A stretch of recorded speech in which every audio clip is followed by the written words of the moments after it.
New political firestorm is brewing, this one over the president's decision to try Guantanamo Bay prisoners in civilian courts. Yesterday, a New York jury acquitted Ahmed Khalfan of all but one of more than 280 charges relating to the 1998 U.S. embassy bombings in Africa, including murder. The verdict raises some serious questions. Here to answer them, our friend and contributing editor Richard Falkenrath. Richard wrestled with these very issues in the George W. Bush White House, where he was Deputy Homeland Security Advisor to the president.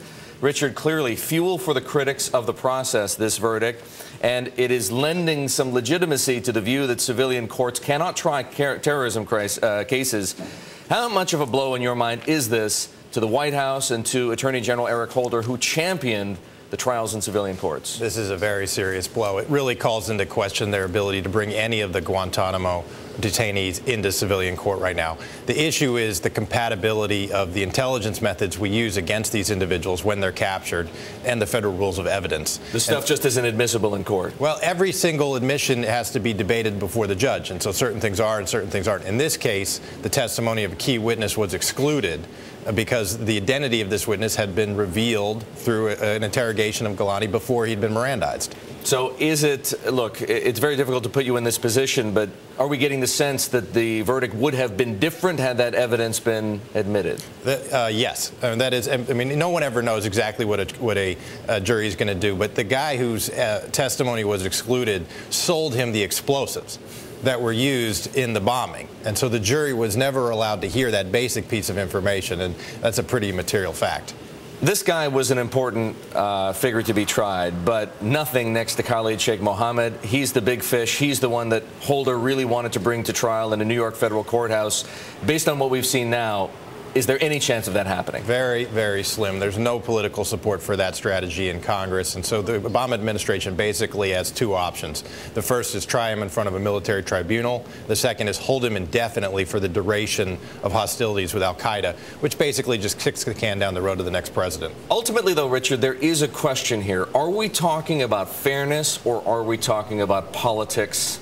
What do you think? We're talking about both, and that we have a judicial process is something we're very proud of. We hold our rights. We take them very seriously. The Obama administration, when you bring someone before a federal judge, extends those rights in toto to the defendant. And so one of the big debates here is, should we be doing this with someone who's really a terrorist and has attacked us as something in a way that many regard as an act of war? You were inside the White House when these issues were debated. Why did the George W. Bush administration believe it was better to try these people in military tribunals? The Bush administration really rejected the judicial option early on and said, we are at war, we were attacked, this is an act of war, and we're not going to extend these people the normal courtesies of civilian prosecution. We will treat them as such. And frankly, in 2001, 2002, that view was very broadly supported in the government, in Congress, and in the American public. Now, the consequences of it are becoming clear.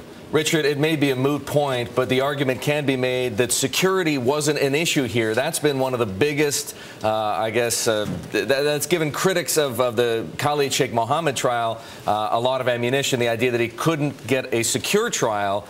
Is that issue off the table even if he's never going to see the light of day in a federal courthouse? Well, it is off the table for Lower Manhattan. I think there's no chance that the Obama administration is going to try to bring these people to Lower Manhattan. They might put them out in some remote area in Illinois or wherever where the security issues are more manageable.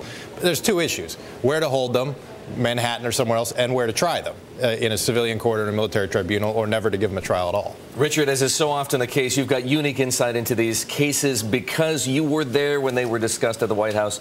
It's great to have you here as always. Our friend and contributing editor, Richard Falkenrath.